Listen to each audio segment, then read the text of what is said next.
Hello guys, welcome to episode 10 I believe of the Minecraft World Tour. Today I'm very excited because we've done something very big today. Today we built, you guessed it, a mob farm. It's one of those really good mob farms, not the bad kind, the good kind. It's very efficient. I've gone like 3.5 double chests full of items already. I mean, it's working perfectly. The only thing is it kind of stops working after a while. But how it works is basically you sit in this minecart and there's a timer and you hold the right button and you click on this.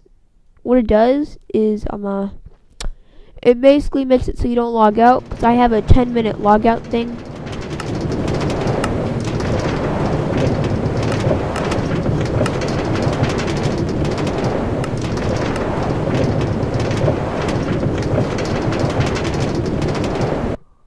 Sorry, that was so loud. Just gonna turn that down. Okay, so what you do is you hold down the right click button on this thing. The chest, no, I think the timer went off, I think. And it pushes us down. But what I have is all of these items. All of that. It's been working pretty good today. I've got all this gunpowder, which is my favorite thing of all. You know, that's the entire point of making a mob farm, gunpowder. This is the only reason why anyone ever makes mob farms. So it works kind of good, except there was this one day whenever I left. Ooh, feather falling. I survived that barely. So yeah, the mob farm's right here. It is, well, it used to be Koala's design, but what I did is instead of using dispensers, which don't work very well, I used pistons. So yeah, I just built this complicated redstone. There's a clock that goes off every few minutes, and you just like walk around here. What happens is it sends off a pulse for the water to go, and once this redstone thing goes, it retracts, which means the water stops. It's just enough for a skeleton to flow off. I've tested it in a test world. This is actually more. This is like 3 repeaters more. Also, I have a thing so I can turn it off. All I have to do is flip a switch, and the entire mob farm, the water extends, and the timer stops, so that there's no spawning at all. It's right here. Spawn up, no spawn down, and it just shuts the entire machine off. All the mobs that are coming out, there won't be any more after I flip the switch. So I'm just going to flip it up, because it works better whenever it's working, rather when it's not working. So what happens is all the mobs, they fall down here, and sometimes if they survive, they just walk past those trapdoors. They see all that open area, and they just walk into the lava. It's pretty foolproof. It's pretty good.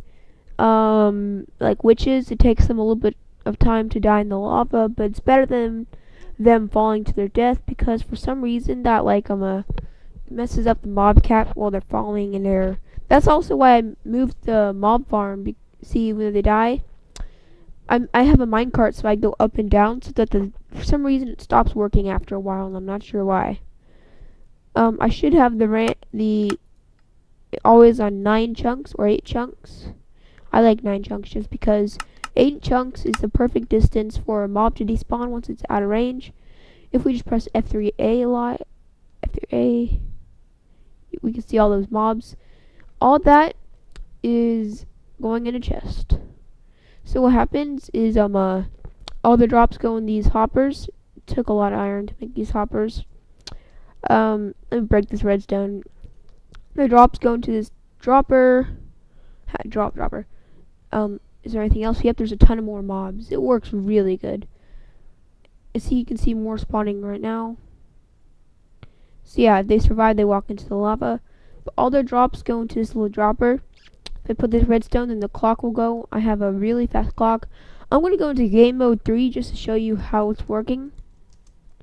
You know, just to show you the redstone. So what's happening here is I think this is a ton of mobs.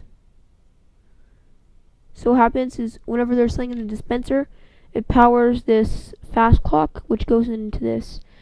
It's just a really, really fast clock that dispenses items. And once it dispenses the items go in here. Then they go up into this item elevator made by Test something. Just search up Minecraft Test Elevator and you'll find it. So, all the items go up this thing.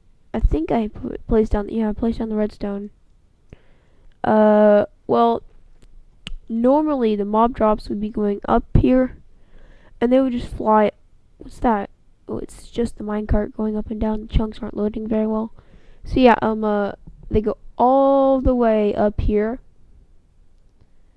into this into these hoppers, which then go into these chests, etc. And most of the hoppers are full. So yeah, that's a little bit extra full stuff. And what I might be doing is, well, that's the entire mob farm for you. And also, one thing I just have to tell you, if you're ever going to build a mob farm like this, if you don't turn off the clock when you go out of the loaded chunks of the mob farm, then it will seriously lag all of the chunks around it. I'm gonna eat some of my meat. So I'm just going to turn it off, just because I'm not using it right now.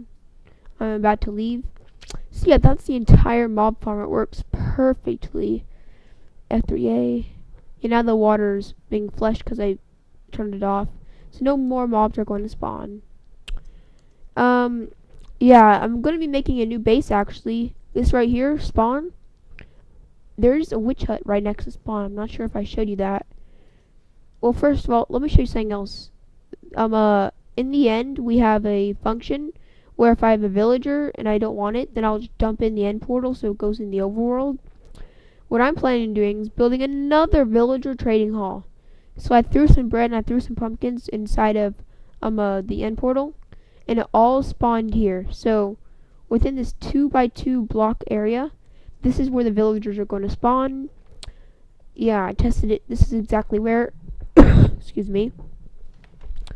So yeah, I'm gonna probably make that tower go all the way up to the mob farm, so that when they spawn, you can go to the mob farm. And I'll probably build a big platform also, so if a human spawns in the spawn chunks, they can be at the mob farm already, confused and disoriented.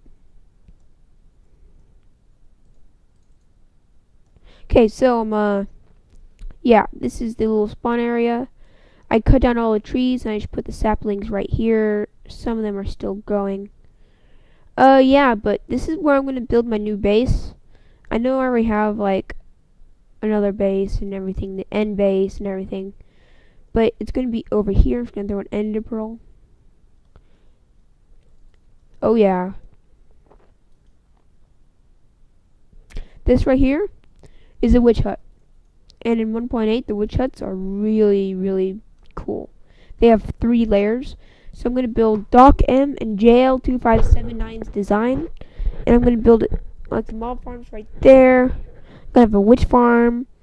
And if I'm lucky, a guardian farm around here. But I don't think there's any guardian farms around spawn. But I think it's cool that I have 2 gigantic mob farms. I'm going to have this one in the sky too. So I don't have to do any caving. Because if any of you know, caving sucks. Oopsies. Twitch broadcasting. Caving really does suck. I'm going to take off these pants because it makes it look weird. I have the ultimate boots, the supreme swimming shoes. Protection 4, Death Strider 3, Unbreaking 3, and Feather Falling 4. I just went to the end for like a little bit, and I got like a ton of awesome stuff. I repaired all my tools, pretty much. I'm not sure if I had this. Oh yeah, I got this bow from fishing. So yeah, all that stuff's working out. The slime farm's working. I fixed the nether. The nether was looking all bad and everything. I'm not sure if I've showed you it, but there's just a tiny little way to get from the nether to my new base. Nothing special. There's also a wither skeleton hunting area, but that's not of a priority. Plus, I've already showed it to you. So thank you very much for watching, and I will catch you next time. Subscribe. Yeah, subscribe, comment, rate. Thank you very much. This has been the Ultimate Mob Farm. I'll catch you next time.